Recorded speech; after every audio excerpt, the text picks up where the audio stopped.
Hello കൂട്ടുകാരെ, ഇന്ന് എല്ലാവർക്കും സ്പെഷ്യൽ എന്താണെന്ന് ഞായറാഴ്ചയല്ലേ, എല്ലാവരും വീട്ടിൽ നിൽക്കുന്ന ദിവസമല്ലേ.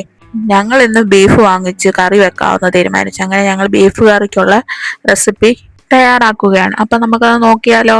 ബീഫ് നല്ലപോലെ കഴുകി വൃത്തിയാക്കി എടുത്തിരിക്കുകയാണ്. ഇനി നമുക്കിത് കുക്കറിലിട്ടൊന്ന് വേവിച്ചെടുക്കണം. അതിലേക്ക് പൊടികളായിട്ട് മഞ്ഞൾപ്പൊടി, മുളക് പൊടി, ലേശം മല്ലിപ്പൊടി, കറിവേപ്പില, പാകത്തിനുള്ള ഉപ്പൂടെ ചേർത്ത് നല്ലതുപോലെ ഒന്ന് പരട്ടിയെടുക്കുക. ഇനി നമുക്ക് കുക്കർ അടച്ചു വെച്ച് അടുപ്പിലേക്ക് വെക്കുക. എന്നിട്ട് നമുക്ക് ബീഫ് നല്ലതുപോലെ വേവിച്ചെടുക്കുക.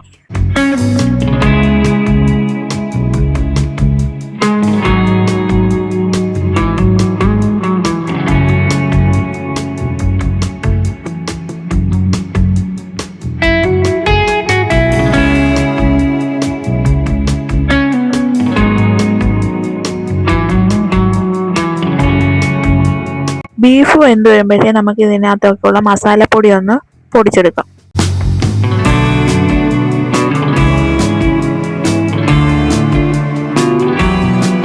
ബീഫ് കറി പാകം ചെയ്യാനായിട്ടുള്ള ഉരുളി അടുപ്പിലേക്ക് വെച്ച് അതിലേക്ക് വെളിച്ചെണ്ണ ഒഴിച്ച് നല്ലതുപോലെ ചൂടാക്കുക.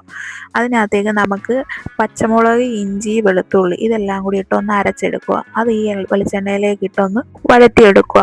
അതിലേക്ക് തന്നെ നമുക്കിനി അരിഞ്ഞു വെച്ചിരിക്കുന്ന കൊച്ചുള്ളിയും സവാളയും കൂടി ഇട്ട് കൊടുക്കുക. ഇനി പാകത്തിനുള്ള ഉപ്പൂടെ ചേർത്ത് ഇതെല്ലാം കൂടി ഒന്ന് നല്ലതുപോലെ ഒന്ന് വഴറ്റിയെടുക്കുക. ചെറിയൊരു ബ്രൗണിഷ് കളർ ആവുന്നിടം വരെ നല്ലതുപോലെ ഒന്ന് ഇളക്കി കൊടുക്കുക.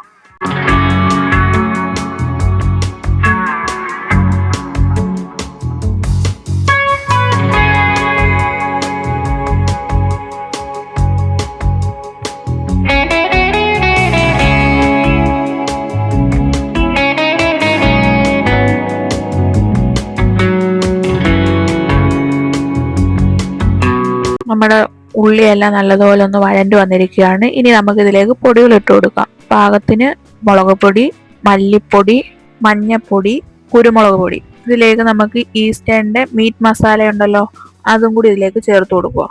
എന്നിട്ട് നല്ലതുപോലെ ഒന്ന് ഇളക്കി കൊടുക്കൂ.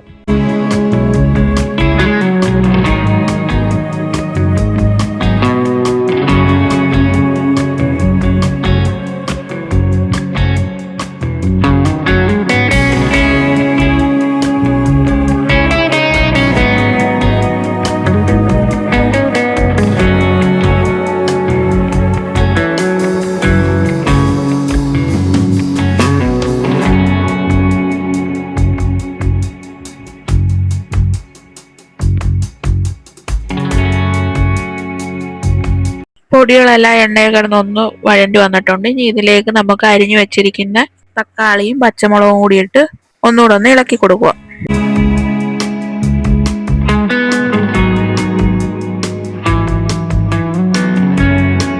നമുക്കിതിലേക്ക് ആവശ്യത്തിനുള്ള വെള്ളം ചേർത്ത് കൊടുക്കുക. അതിന് നമ്മൾ വേവിച്ച് വെച്ചിരിക്കുന്ന ബീഫിന്റെ വെള്ളം ഉണ്ടല്ലോ, ആ വെള്ളം ഈ ഉള്ളി വരട്ടിയതിനകത്തോട്ട് ഒഴിച്ചു കൊടുക്കുക.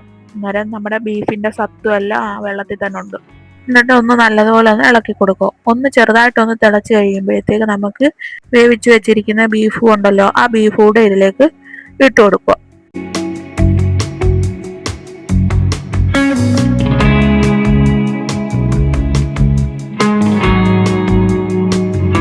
ഇടയ്ക്കൊന്ന് നല്ലതുപോലെ ഒന്ന് ഇളക്കി കൊടുക്കണേ. വെള്ളം പറ്റുന്നുണ്ടെന്നുണ്ടെങ്കിൽ നമുക്ക് ഗ്രേവിക്ക് വേണമെങ്കിൽ ചൂടെ വെള്ളം ചേർത്ത് കൊടുക്കാം. കറിവേപ്പിലയും കൂടി ഇട്ട് കൊടുത്തിട്ട് ഒന്നുകൂടെ ഒന്ന് ഇളക്കി കൊടുക്കുക. പിന്നെ ഇവിടെ ബീഫ് കറി മാത്രമല്ല, ഇതിന്റെ കൂടെ നമ്മൾ ബിരിയാണി റൈസും വെച്ചിട്ടുണ്ട് കേട്ടോ. അതിന്റെ ഷോർട്ടായിട്ടാണ് നമ്മൾ ഇട്ടേക്കുന്നത്. അതും എല്ലാവരും ഒന്ന് കാണണം. ബീഫ് കറിയും എല്ലാവരും ഉണ്ടാക്കിയിട്ട് അഭിപ്രായം പറയണേ.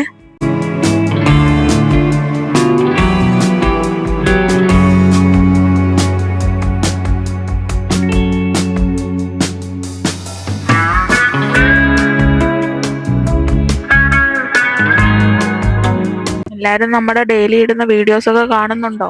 കണ്ടാൽ മാത്രം പോലെ നിങ്ങളുടെ സപ്പോർട്ടും വേണേ. അതുപോലെ നിങ്ങൾ ഓരോ വീഡിയോ കാണുമ്പോഴും ലൈക്കും കമന്റും ചെയ്യുക. ബെല്ലൈക്കണും ക്ലിക്ക് ചെയ്യാൻ മറക്കല്ലേ. അപ്പോൾ നമ്മുടെ നാടൻ ബീഫ് കറി റെഡി ആയിരിക്കുകയാണ്. അപ്പോൾ അടുത്തൊരു വീഡിയോയുമായി കാണാം. ബൈ.